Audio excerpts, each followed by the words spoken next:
Hello, everyone, and welcome out to The Good, the Bad, and the Geeky, a podcast where I sit down with some of my friends in the local Columbus, Ohio theater, film, and improv scene and talk a bunch of geeky stuff. Some of it good, some of it bad, but all of it definitely geeky.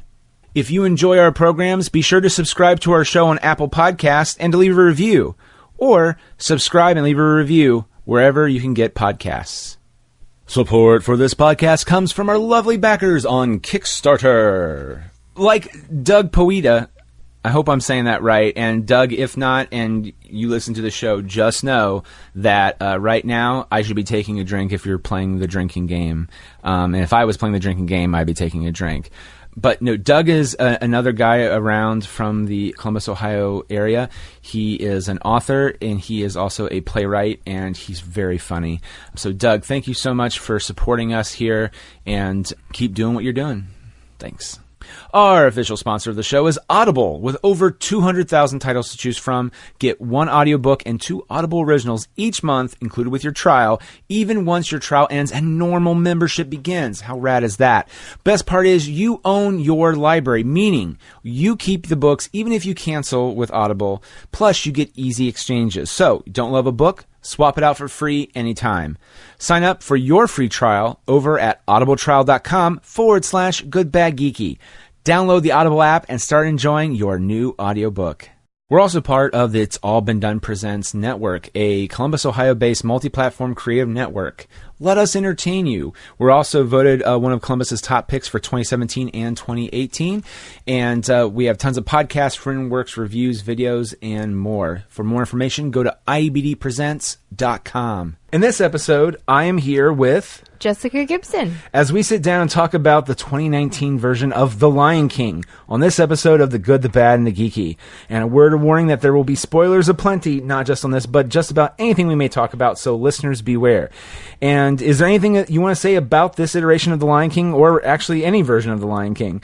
Join in the conversation by interacting with us via social media or email. Twitter and Instagram is username GoodBadGeeky, or email me at goodbadgeeky@gmail.com. We may read your comment on the show. All right, enough said. Ooh. Okay.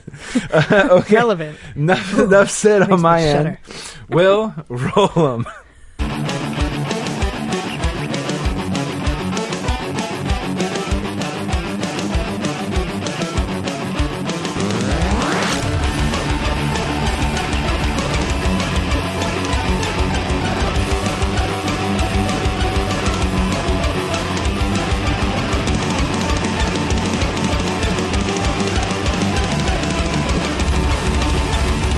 All right, Jessica, this is going to be, I don't know your opinion of the movie yet, so we'll just start with, give it like a real quick TLDR, too long didn't read. How would you encapsulate your opinion of the movie? It was alright. Okay, in comparison to Aladdin, we'll do that. How is it, because we won't include Dumbo. Dumbo's over there. There were things I liked different. So remember how we talked about Aladdin, and Aladdin tried very hard not to have any of the same dialogue, and it succeeded. There was only like one line of dialogue that was the same. That is true, yes. In this one, they didn't shy away from having the same dialogue.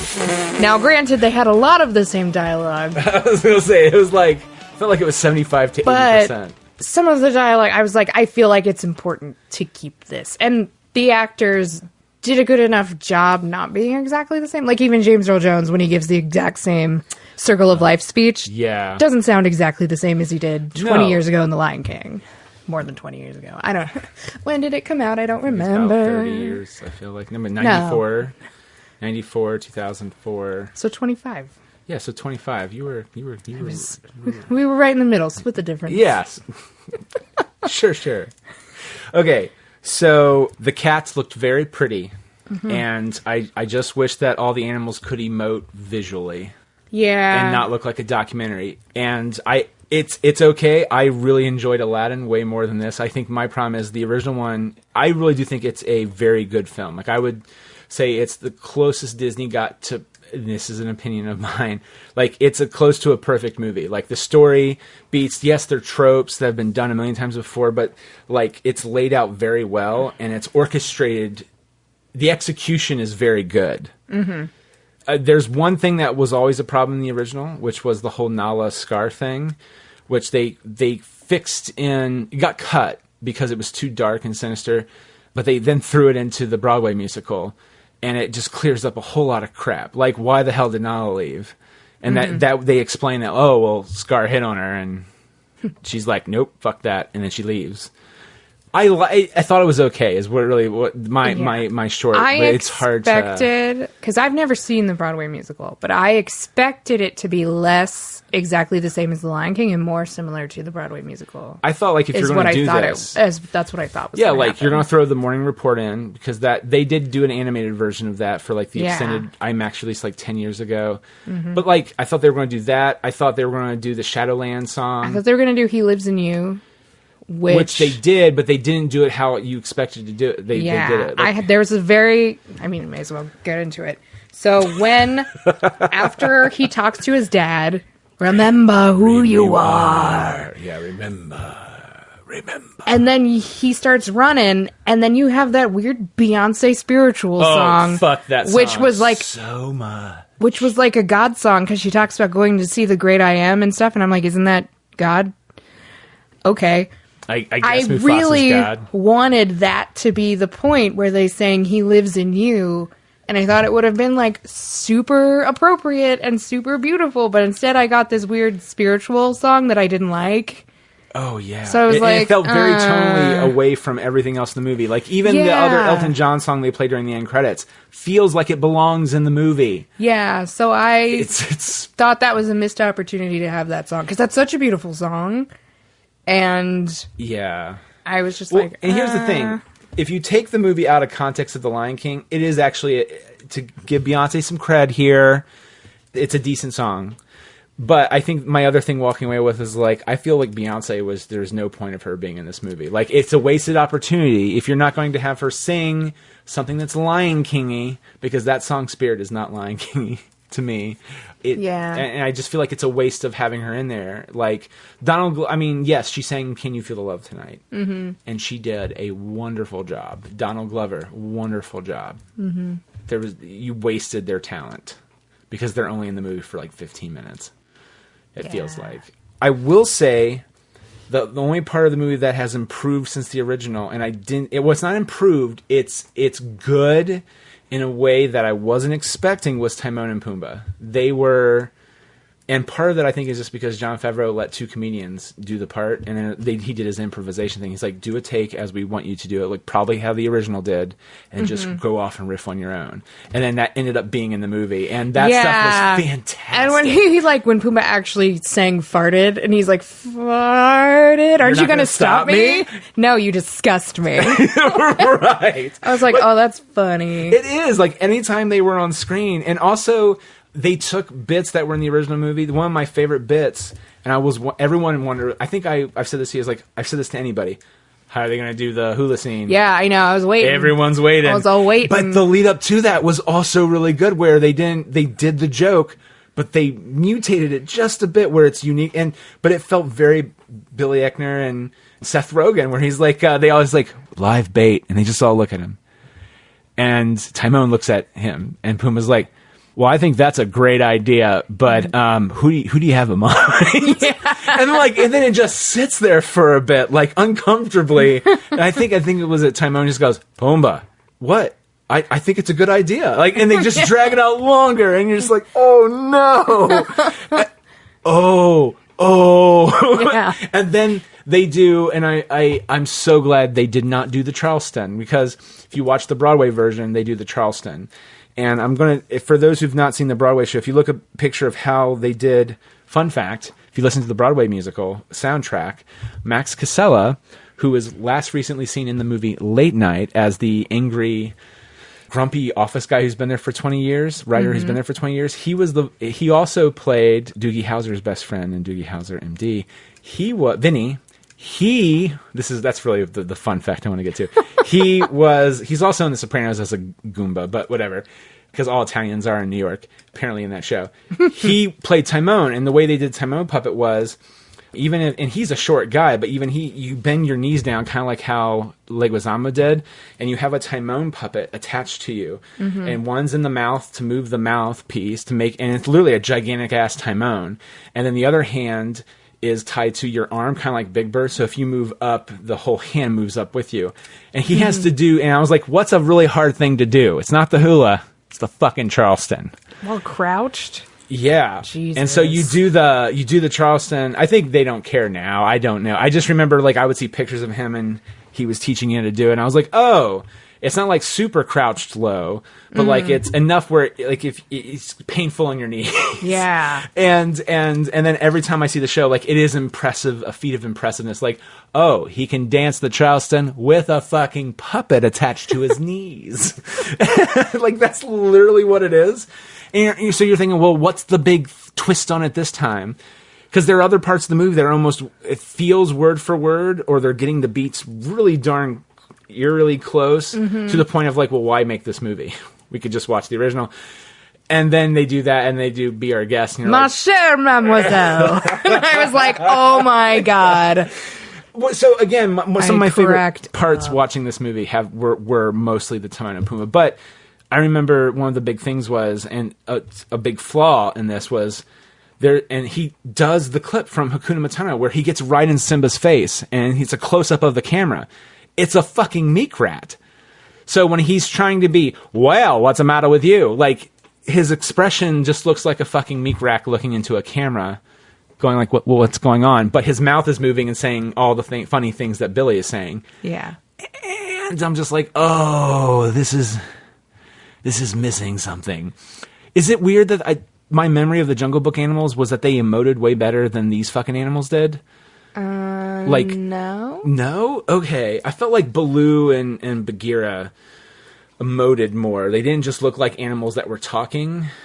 Like, their eyes would move up and down when they were, like, concerned or, Yeah. Like, they just didn't. They were just like... They were just, like, regular animals. They were. So, like, Scar suffered, I think, very heavily. You couldn't even see Scar's scar. I had to work. You had to work to see the scar. I had to work to see his scar. I was like, oh. Also, fuck that, because they destroyed my favorite goddamn song. Right! So, okay, one of my favorite Disney songs, period. And on top of that, a fucking amazing villain song is Be Prepared. Yeah. And now, there's a part of me that goes, okay, like I remember I listened to the soundtrack before we saw the movie at work, and I'm listening to it, and I'm like, choo, choo, choo, choo, be prepared, or whatever the chanting is. Yeah. And I'm like, ooh, this is unique.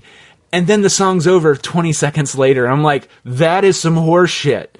They completely ruined that song. Yeah, and it's just talking. It's barely singing. Yeah, and even at the end, he does sing, and I go, well, he can obviously sing. Yeah. Like, you know what's bad when but Jeremy Irons... he doesn't sound evil. No, he doesn't. He just sounds like fucking Hitler. And I'm like, more... Scar sounded manipulative when Jeremy Irons did, and that's kind of the point. Like, yeah. You need to be prepared. And like, he's been wanting this forever. Yeah, like Scar has been planning this shit since birth. Right. Well, now I did like the one thing, but then they didn't go into it further, which is like, oh, well, we all know what happened last time I challenged you. I liked that they brought that up. That's cool. That's cool. And then, but then they muddied it with Sarabi. With like apparent, well, that's my take on it, was that apparently it was more also for the love of Sarabi, like Mufasa's wife. I feel like she was also just like symbolic for him, like she's going to be queen. Oh yeah, like I think that's more what it was. I just I appreciated them showing like he's also obsessed with her, and Sarabi's just like no, but I kept expecting the line like, you're not half the king Mufasa was. I'm 10 times the king Mufasa was. Right, like, oh my gosh. So, yeah. I did not like the hyenas as much, too. Like, I appreciate that they made Shenzi the Whoopi Goldberg one in the animated one. They made her... the boss. They made her the boss. Well, she made her the alpha. Yeah. Which I was like, well, that makes sense because there are alphas even in subspecies like that are very... dependent on, like, they're scavengers, so they are dependent on lions and other predators to do most of the work for them. But of course they want more, which of course that to me is how that one... Their bellies are never full. Which, cool. That's a cool line. But like, I'm sorry, there's something so sinister that they completely lose in this movie without having Ed there, or not having their version of Ed. Mm-hmm. Like, they don't even have to call him Ed. I get it. Ed is not an African name. And I know that throws off your whole shtick that you're really trying to go for. But you know what? That's fucking creepy. When they're just like, oh no, you said, and because it's a guy who's been played up for laughs the entire time. Ed? And then at the end it's like,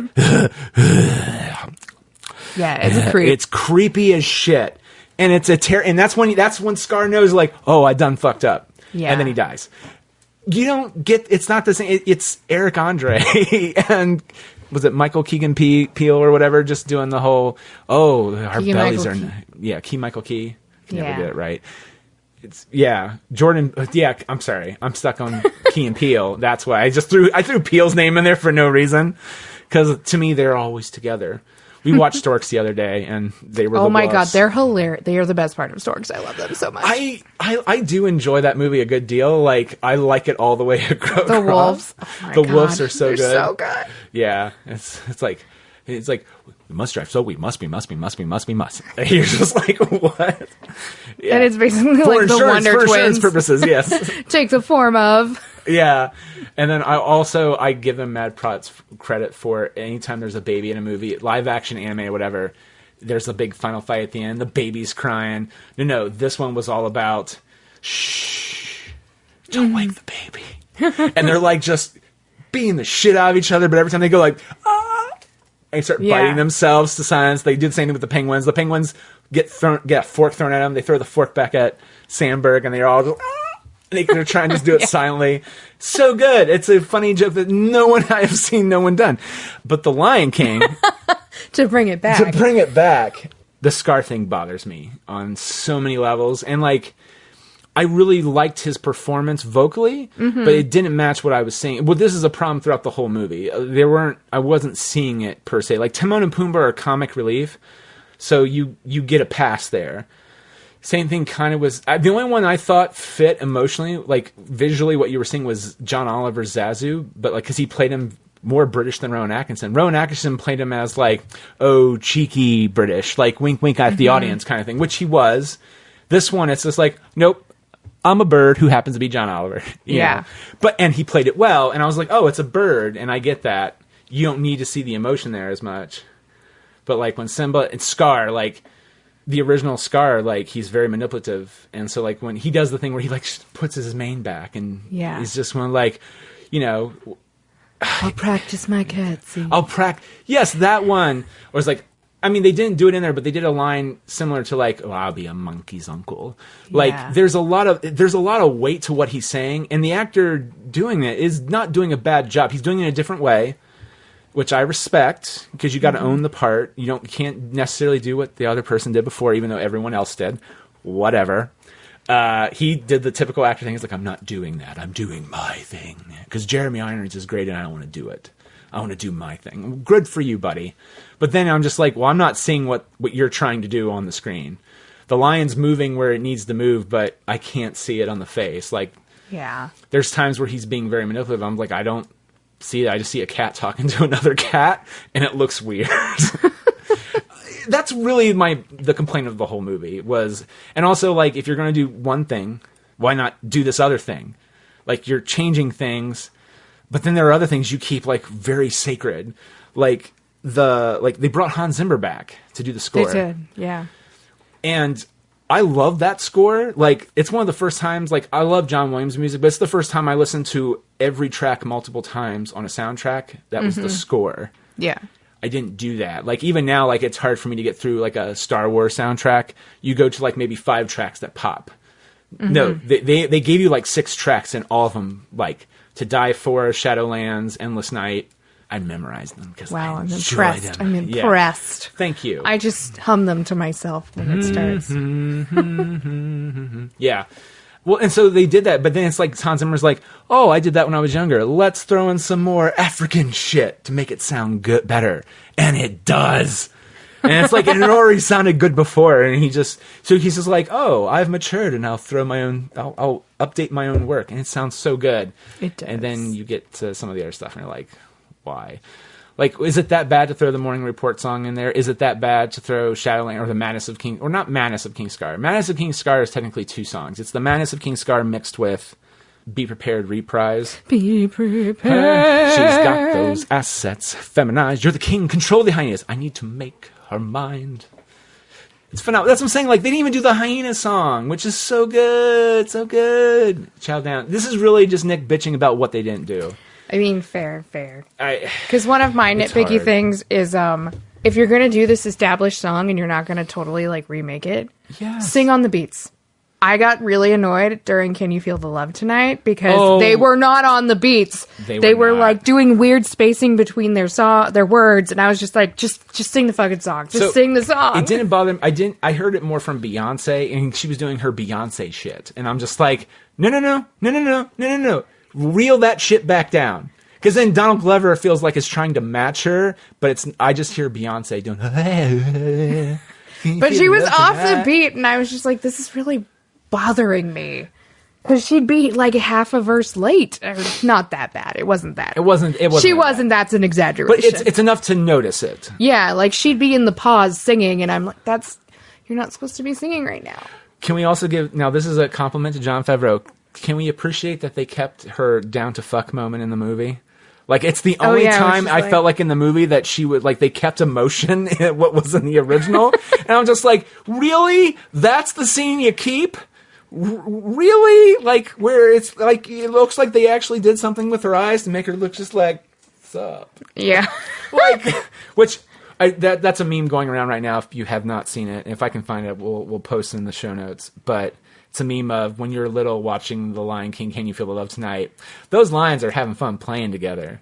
And she's looking at him weird. Like, that's all you think of it. And then when you're an adult, it's like, oh, she's totally DTF. Like, you know, that, yeah. I always thought after Lord of the Rings came out, Can You Feel the Love Tonight is Aragorn and Arwen's theme song. Oh, can you feel... No, Star-Crossed... Why won't he be the king I know he is, the king I see inside? So I always think of them hilariously when I hear that song. and then what was it? Merry and Pippin would be Timon and Pumbaa. And if they fall in love tonight, it can be assumed his carefree days with us are history. In short, our pal is doomed. Oh, can we also talk about Seth Rogen's very limited range of singing? But how they completely, like, and they made it a joke, kind of, but then they kept him in that range, and they used him well. Mm-hmm. I felt like it's not like Russell Crowe during Les Mis going, "Oh, buddy, this is not rock for you. This is hard. You're having problems." It's like yeah. And here's the thing: like, I know the dude can sing because I've listened to his band occasionally. I don't love it, but like the guy can sing, but he's more like a rock and roll gruff singer. Mm-hmm. I appreciate that's why they casted him. But then there's a part of him like, oh, this is like the end of ABBA's Mamma Mia. That's not good. Like, but that was done on purpose for fun. I think you really thought Russell Crowe could sing. and I don't know. I don't think he was the worst thing ever, but like he wasn't great. Yeah. I really liked they had like the extended with the other animals. The lion sleeps tonight. The lion sleeps tonight. Yes, that was so good. I loved all the animals coming in and helping. Wop. Yeah. Wop. Yeah, they're all doing their own little parts and. That was super cute. And showing there are other animals in this paradise that they take them to. Right. Or they take Simba to. And I love he's like, what about antelope? Uh-oh. Yeah. It's like, do you have any antelope? We're fresh out of those kids. You're just like, that makes sense because there would be other animals, especially after they ran away. Well, I'm sure some of the animals had to hear about shit going wrong in the Pride Lands. Yeah. Like, I'm surprised they never brought that up, or I don't know. And it made me think for the first time, when Simba goes back to Pride Rock, what does he eat? There's no bugs. There's no grubs. Yeah. I mean, it's a wonderful question. But to throw it out there, the antelope. I will say, too, which is interesting, is that this movie actually makes the distance that Simba travels much, much, much, much, much farther. Yeah. While the animated movie just goes, there's probably a desert in there, but and it's far, but it's a day travel. Mm-hmm. This one, it felt like it's like a 5-day travel. There's like a river and. Yeah, and it makes more sense why no one's ever found him. A little, yeah. Well, I mean, if you're in the Pride Lands and you just don't fucking leave the Pride Lands, then I kind of, because it's your kingdom, I kind of like you live there. Yeah, you might die there because the lion eats you, but whatever. You got insurance because you know what? I ate you. I'm not going to eat you. Your family's safe because it's the circle of life. When I die, it's a line. I know. It's a line. Life is meaningless. That was so funny. Yeah, circle? What circle? No, that's not at all. But again, like that's anytime I think anything joyful in that movie, it's always Timon and Pumbaa, or just them in the scene, and just talking and pointing out some of the flaws in Circle of Life. Hakuna Matata. I never came up with that. You started the song. Yeah. like why are we singing this again? Yeah. Also, I like the fact. One of my favorite parts in the normal soundtrack from the animated version, they cut it out, but the adult Simba, whoever's singing, it's not Matthew Broderick, but it's just going like, Hakuna Matata, Hakuna Matata, Batata. But it's fading out, so you can't hear it. But then they just did they just let it go. Yeah. And it's like, I think we should stop singing now. It's like, he's just going to keep doing his thing. Yeah, and it's funny that they didn't let him sing in the first one, because he sings in the second one, and he sings fine. Like, oh, so this is a problem in Hollywood movies that bug me. So on the Spider-Man 3 soundtrack, Kirsten Dunst is singing with Jason Schwartzman because Schwartzman was in Phantom Planet and he's a decent singer. And he's singing, it's a song called Summer's Day, and it's like what is it? It's a back and forth, like a Frere Jacques. It's like Frere Jacques, Frere Jacques. Mm-hmm. So it's like, it's a round. Yeah, it's like, it's summer day. And then you hear this, it's pretty, but it's kind of a squeaky voice. Not like Nanny Franny Drescher kind of thing, but it's like, it's a summer's day. And it's Kirsten Dunst singing. And then you watch Spider-Man 3 and there's that big opening number on Broadway and it's god-awful, horrible. And you can tell she's lip-syncing. And I'm just going like, why did you put that on the soundtrack? Like, this bugs me.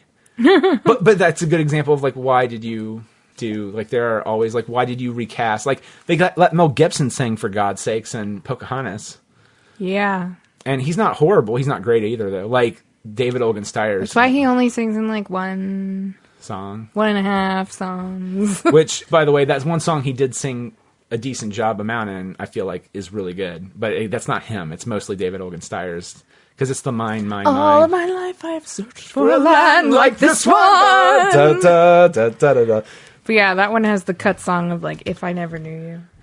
So, something else to point out here. Jessica has good Disney cred, people. If you haven't got this yet, she's holding her own. Actually, she's actually smarter at this stuff than I am, because we did a Disney trivia thing, and she got me some DuckTale figures. Which is true, because my wife was useless. She was my partner. But she openly was like, I'm not going to play. I don't do good at trivia. So, giving my wife some credit here.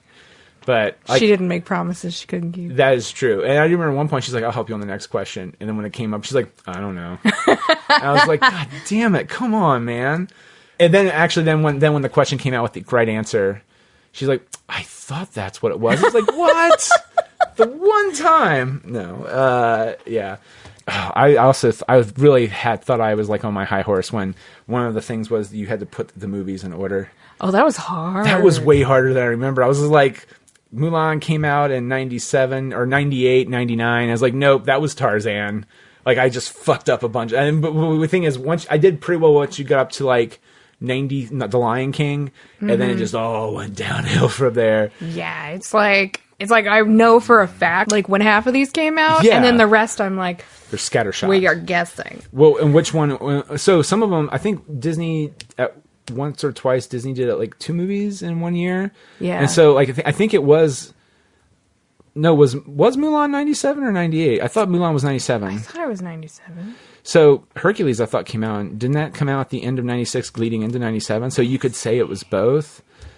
But as I'm saying, like, you're just like, oh no, like if you put Mulan before the Hercules, it's hard. It is and hard. now Disney's like, let's release 12 a year. Fuck it.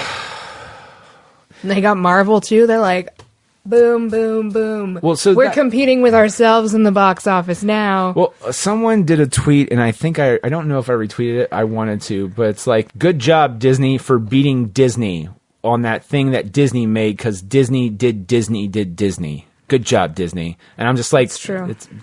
You're not wrong. It's because it's like Disney, James Cameron, which is also now owned by Disney, Steven Spielberg. To be fair, I hate Avatar, so I was not sad that... I don't like Avatar either. It's about animal fucking. It's Pocahontas. Well, yeah. But blue. Pocahontas is half the length. I don't get it either. And has songs. So which one am I going to watch? Pocahontas. Like, I need to rewatch that movie again, because I haven't seen it in a while. I just remember the raccoon... making 4 more. Pocahontas movies? No, I'd be happy with Avatar. Avatar movie. You'd be happy with 4 more Pocahontas? Probably not. I mean, she died at like 20, that poor girl. How much John torture Smith lived can to we like put her 60 through? or 70. Yeah. Anyway, no, yeah, 4 Avatar movies. Yeah, I'm not looking forward to those. Like, I'm to the point where I even question, was like, are you going to watch those? Like, you don't want to watch those. No. Like, I know there'll be big zeitgeist films kind of thing, so I should talk about them.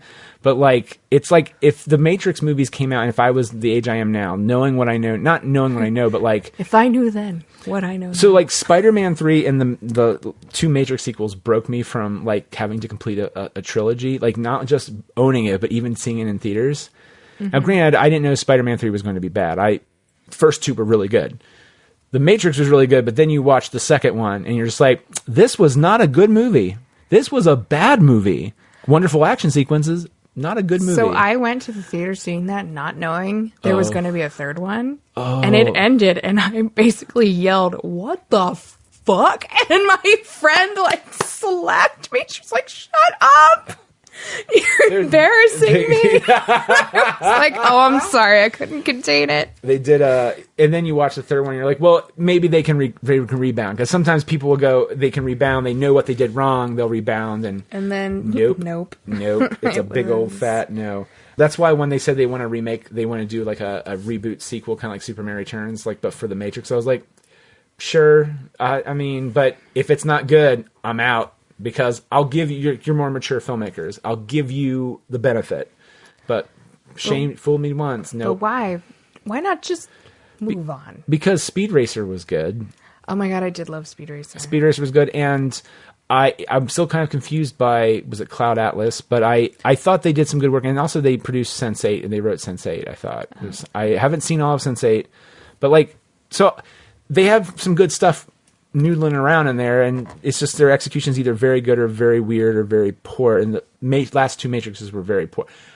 I'm willing to give them the benefit of the doubt, but if they say we got 5 more movies, I'm like, and the new one's horrible, I'm like, nope, fuck that, I'm not doing it. I have matured to sit there and go, nope, I will not waste my time doing that. So if all these Marvel movies started to suck, I would probably stop going to them. That's not true. Yeah, like, I would always try to. Though? Would I?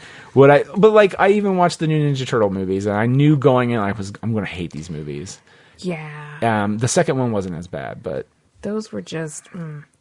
Stop trying to make the science sound real. Just stick to the script. Stick to the script, which is mysterious ooze. You need to read the original comic book where they have no real personality. Except for Raphael, he's angry. Oh, my favorite. I love him. Yeah, me too. He's my favorite. But he has none of them really have any personality really outside of that. And then you find out that the ooze is actually from an alien planet with little brains. That would have made more sense That's all you have to explain. The science in the Megan Fox ones. Oh, yeah. And then didn't they say, like, April owned the turtles, too? And I was just like, yeah. No, some kid named Chet owned the turtles. It's a stupid thing, but it's consistent in even in the 80s cartoon show, which no one gave a shit about anything of the comic books. I had VHS copies of that. Thank you. Well, I'm talking about the behind-the-scenes people. Like, because they technically are the ones that gave the turtles their personalities, really, like that everyone goes, oh, Michelangelo's the party dude, the brains, the leader, the angry one, or the jokester, whatever. Raphael's cool but crude. Give me a break. Michelangelo is a party dude. Party! Yeah. But yeah, those guys didn't care about and so that's why years later when Peter Laird is like, I'm going to do a cartoon series my way. It's like, oh, it's kind of following the comic books. Like, I guess him and Kevin would be happy. I don't know. Kevin's happy with anything. You could sit there and put a big piece of shit and put a bandana on and goes, look, it's shit Ninja Turtles. and Kevin Eastman would be like, this, guys, I'm really excited for this new piece of shit that's coming out. Just because, sorry, turtle fan rant aside. The Lion King. The Lion King. Jesus Christ. I actually was really happy that the opening sequence was basically shot for shot the cartoon. Yes. I loved that Circle of Life was exactly the same. Thank God for that, because there are other scenes where they have some things that... Okay, I Just Can't Wait to Be King was well done, but it's a good example of how animation is useful. Because the whole point is kind of through the kids' perspectives of what they're doing. Mm-hmm. And there's a part of me that's like, how are they gonna do, this is a lame-ass diversion from the way you're watching it. In the live-action movie, the new one. If you watch the original one, you're like, oh, they're doing all kinds of crazy stuff. But again, it's kind of all in their imagination, kind of not. I don't know. And the style just completely changes. This one, and I was expecting, if anything, they would do something similar, because so far they did the Circle of Life damn near perfect. They did some other scenes damn near close. They're probably going to do that, and it's like, no, it's just all big, real animals singing, I Just Can't Wait to Be King. It's too unrealistic, okay? Oh my God. I'm sorry. I'm just a negative Nelly on this movie. I really wanted to like it a lot. I think when I heard the Scar thing, I was like, well, let me lower my levels a little bit. And then even going in, I was like, I really wanted to like this movie, but I can't connect to... When Scar is being manipulative, I'm not seeing it visually, and I can't connect emotionally. But my wife loved it. She thought it was really good. And I'm just like, I'm tap out. I'll buy Aladdin, but I don't want to buy that one. It's so weird. Anyway. We had to watch another iteration of Mufasa die. Which there were some things. So that's the thing. There are some things that Favreau did a really good job improving upon. I thought the build-up of that, stampede, and him getting hit by the water buffaloes, the water buffaloes, wildebeests, whatever they were, and then just also him climbing up. I felt like, and some of that was almost shot for shot. But I just felt like there were... the thing about Simba not being able to see, it became way more clear, I can't see over this ridge. While before, he's just like, I guess I'll run over here. Oh no, my daddy's fallen. And that, you're like, well, that's sad. This one, it's like, there's very clear setup of... It's very well... Also, he added tension where I didn't think any tension was needed, but when Nala left the Pride Lands... Yeah. Her sneaking out, and I was just like, wow, I'm kind of... Yeah. I'm feeling concerned for a second. Yeah, and I was like, I know she's going to get out, but I'm like, right. Oh no. Good job for you adding tension. And I guess Zazu was not a prisoner the way he is in the cartoon. He's just out there, but he still sneaks in every day to give a morning report. I thought that was really cool. Now, that was something I got behind. Yeah. And I was just like... Zazu's loyalty. Yeah. Because I was listening to the Broadway thing today at work, and apparently Scar is still part of the royal family. Mm-hmm. So he calls him sire still. So he's like, Zazu, Zazu, Zazu, Zazu. Yes, sire. Nobody loved me. There's the rub. Not even as a cub. What did my brother have that I didn't have? But you're just like, why are you calling him sire? That's weird to me, story-wise. That's weird. Mm-hmm. And then this one, nope. There's no sire. It's fucking Scar's over there, and I'm giving the morning report to the queen. Yeah. The rightful queen, which was awesome. I feel like this is just me shitting over this movie for 38 minutes. I mean, fair. Valid. I liked whoever played Baby Simba. Yeah. I thought he did a good job. Baby Nala did good, too. Baby Simba, Baby Nala. I don't know who the fuck played Rafiki. And I'm okay with that. Me neither. I was supposed to look that up because I was like, Yeah, somebody played Rafiki, but I guess good job if they are very well known that you couldn't tell who they were, because sometimes that's a good thing if you can't tell. Yeah, you could tell it was Beyonce. Oh my God, yes. She just sounded like Beyonce talking. People are going to hate me for saying I feel Beyonce's overrated in this movie, but I'm okay with that. seriously, send your emails to goodbadgeeky@gmail.com. I understand how angry you are.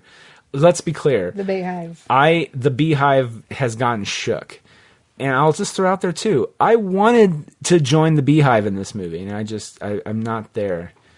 The attack on Pride Rock was really good, too. There are some times where they try to make sense of things where they just cut to in the movie. It was King T'Chaka, played Rafiki. Seriously? Yeah. That's kind of cool. Mm-hmm. I like that. Okay. I mean, awesome. I thought he sounded familiar. Bum, bum, bum. Oh, so like, you know how the song Be Prepared, the mountains or whatever, the rocks move in the Elephant Graveyard in the animated version, and the live action version, even though it's only playing for 20 seconds, they try to duplicate the scene a little bit, but the rocks don't move because it's not animated like that. Yeah. So it shows him just climbing up awkwardly to the very top, and it looks very weird. And it's like, no. I want to save my energy and sing down here. I'm not going to climb up to the top. I don't know. And they do the same thing going up to Pride Rock. Like, just show Scar leaving. Like when they were fighting on top of Pride Rock, I was like, this is really high. And when he flung him off, when Scar like fell off Pride Rock, I was like, how's he not dead already? Valid questions. Or like show him limping. Because then that would make more sense too why the hyenas would go after him, because he's clearly going to die soon, possibly. Yeah.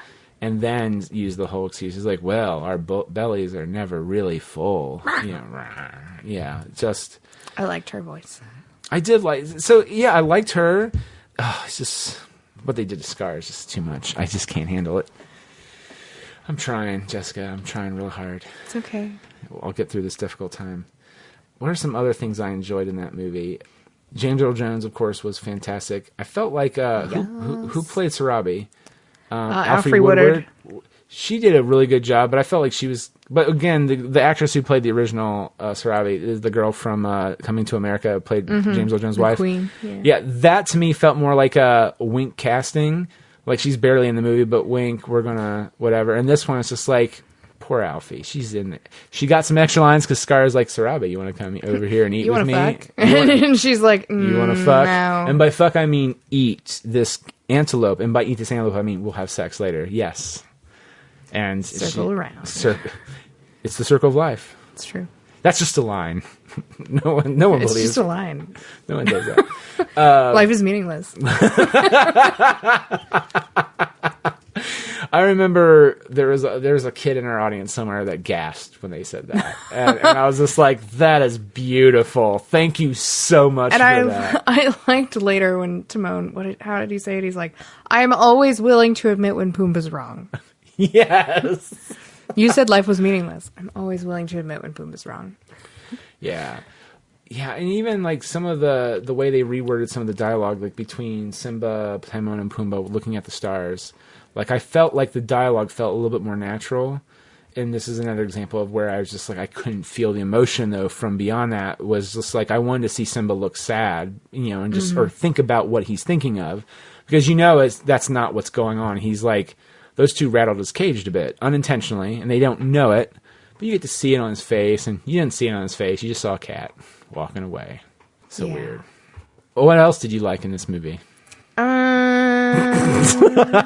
I liked in the credits, I liked the reworked Lion Sleeps Tonight and He Lives in You that Lebo M. Yeah, and they did it in what the language they sing. Is it Swahili? Swahili?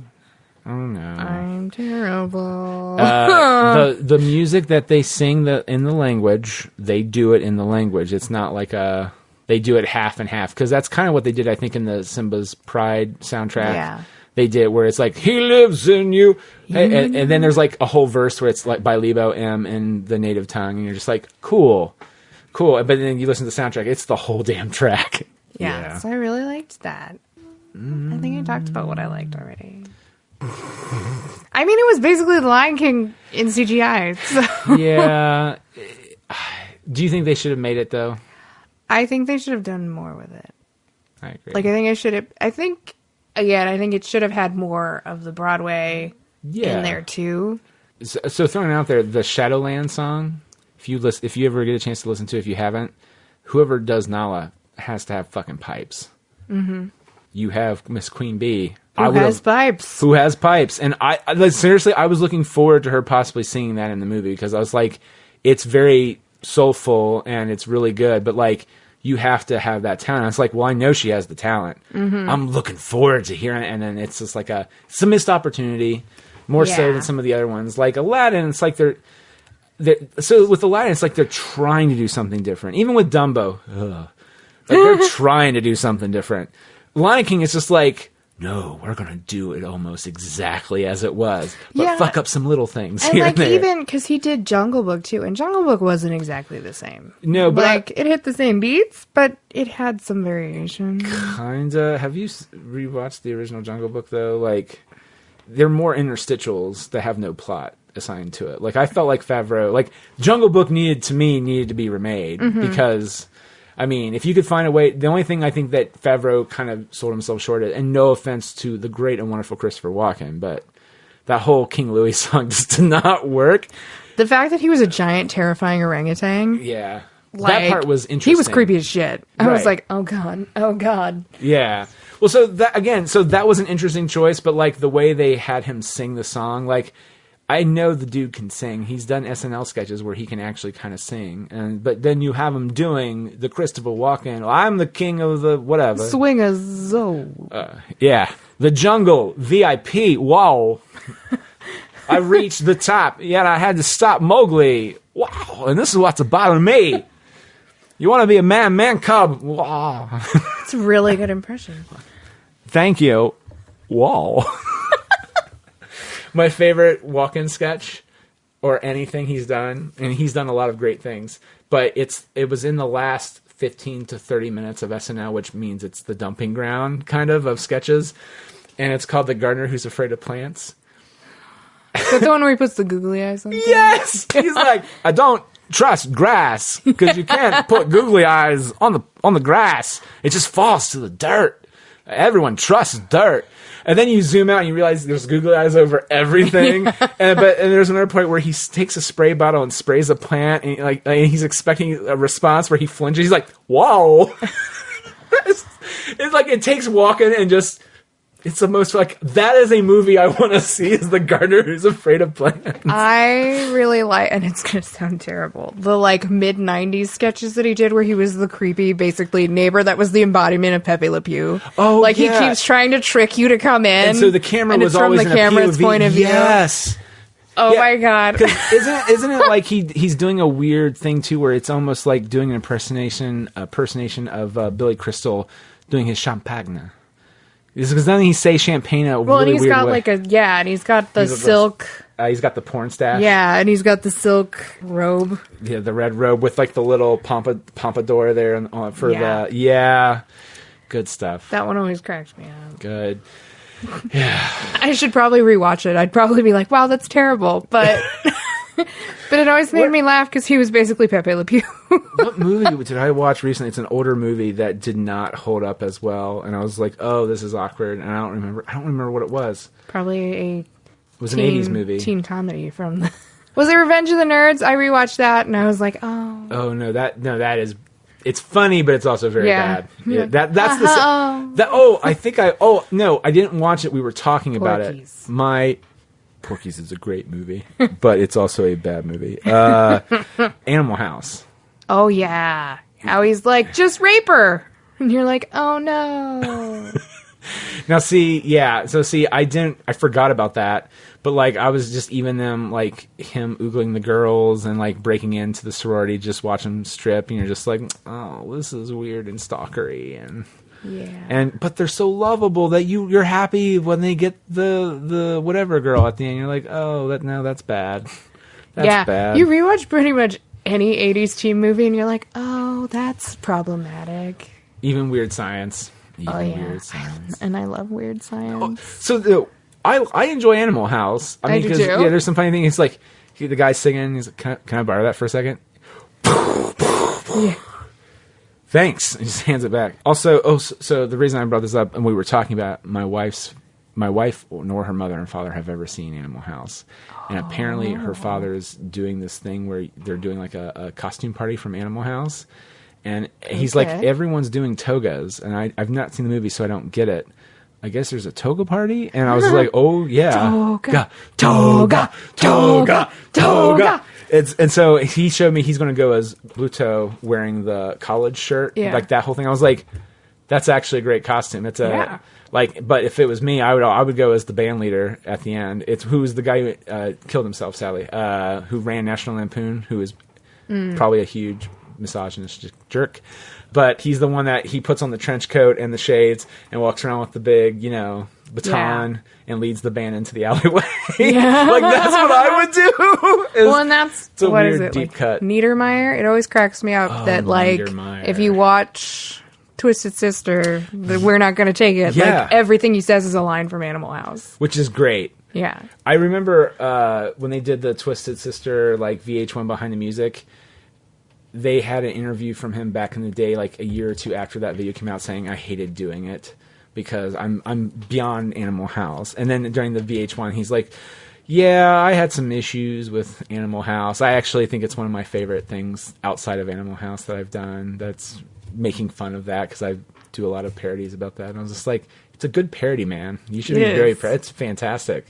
Dee Snider did you good on that one. Yeah, and I could see Niedermeyer growing up to be just like that. Yeah. And they killed the poor horse. So I forget, are they just trying to get the horse to shit on the floor? Is that what it is? And that's why they fired, or they're trying to scare him away. I just know that they don't shoot the horse directly. It's just the gunshot startles him and it kills him. Yeah, he has a heart attack and dies. and I was trying to explain to my wife, is like, it's the most awkward scene ever, but the dean is having normal business meetings and conversations, and some of them are about Delta House or whatever. But in the background, you just hear they're like measuring the horse. Yeah. And then at one point, you hear them go, and so they're cutting the horse up, and you're just going like, "Oh no, that's so horrible." But it's so funny. Yeah, a lot of those movies are bad though. They are. Even like 16 Candles. Oh, or like The Breakfast Club, which I love, has moments where you're like, well, especially with what's his name trying to rile up Molly Ringwald's character. Yeah, by like shoving his face in her crotch, and you're like, ah, that's right. That's not something that's a crime. No, it is. But I just remember. So growing up, I saw the TBS version of that movie, and that scene is kind of so. I know what you're talking about. I've not seen it as much as I've seen some of the normal, the made-for-cable version, where they edited around some of that. But, yeah, because there's some other stuff where, like, the principal is, like, walking around the halls more, and he almost catches them a few times. But there's also, supposedly, it's lost to time, sadly. I think there's, like, a 3-hour edit of that movie. Jesus. And I'm just like, I would love to see that, though. Me too. Just because it's John Hughes, and because apparently everybody had a plot. Like, it's like so the janitor, the principal, I think some of the parents, they all kind of had something going on. Oh. Well, it's like Planes, Trains, and Automobiles, too, had a very, like, full movie. And that's why, Hughes got pissed off because they made him edit his movie down or something. I don't know. Hollywood. See, if he'd have lived another 30 years, he could have made all the long-ass movies he wanted. Well, he apparently, the way they treated John Candy, though, he was like, no, I'm fucking done with Hollywood, because fuck you.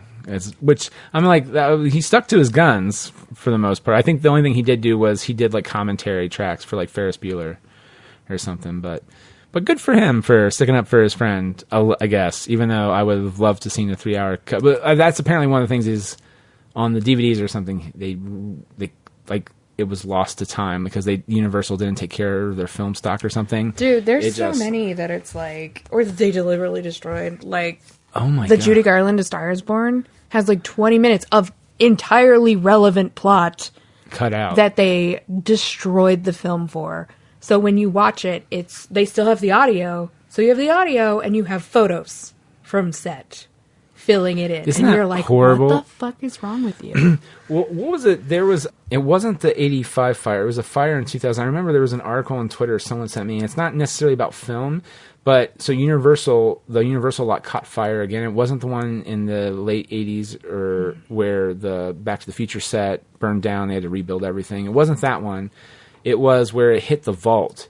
And they're saying that originally Universal was like, oh yeah, we've lost nothing. Everything's fine. We stopped the fire in time. But it's like, no, they lost probably about like over like 50,000 original music tracks from like the 20s and 30s and 40s that Universal owned. Oh my God. Original masters that are just gone to time. Like they have the songs still because they would put them on CD and iTunes and stuff, but those masters are lost to time. Oh, that's so sad. Anytime you hear about anything like Yeah. a fire destroying things or people destroying like thousands of year old monuments and shit like that, it's like that's gone forever. Okay, so no, that's political. I won't get into that because I'm talking about like in the I Middle know. East, like ISIS was going around destroying like Holy old monuments and things that had been there for right. not longer than recorded time, but like longer than, generations. The people who made it are long gone. They're, that's the type of stuff. Oh no, yeah. Well, so the Lion King. yeah, we have a lot of stuff to talk about the Lion King. That's all I got. There are also honestly. dead animals in the Lion King. Oh, yep. go back to Circle about round.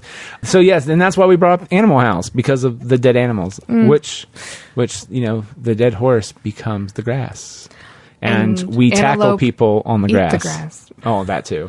Oh. We play football on the grass. Yeah. It's like Simba. We eat the antelope become the grass. Those humans play football on the grass. And then they might go shoot us too.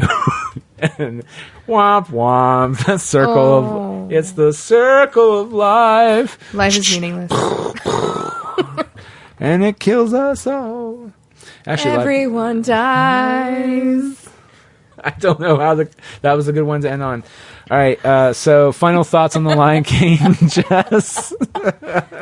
I mean, it was all right. Wasn't my favorite remake. Yeah, it wasn't Dumbo.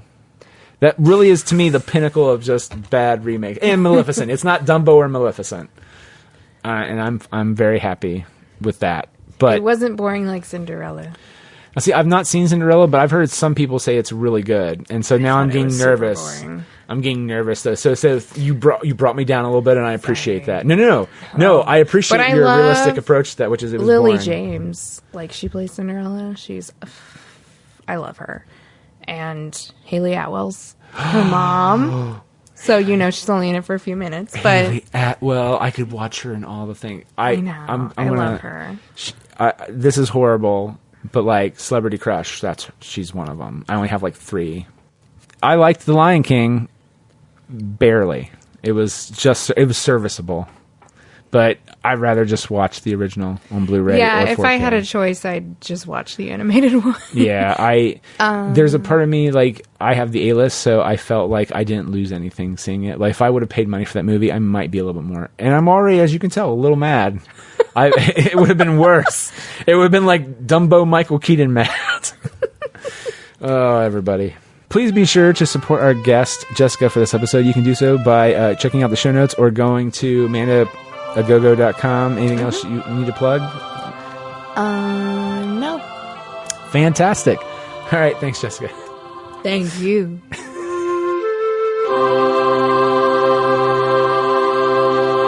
Get out of here without cheese! You're a creep!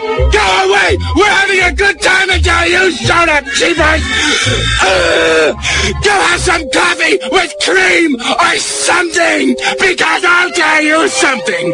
This is a happy place!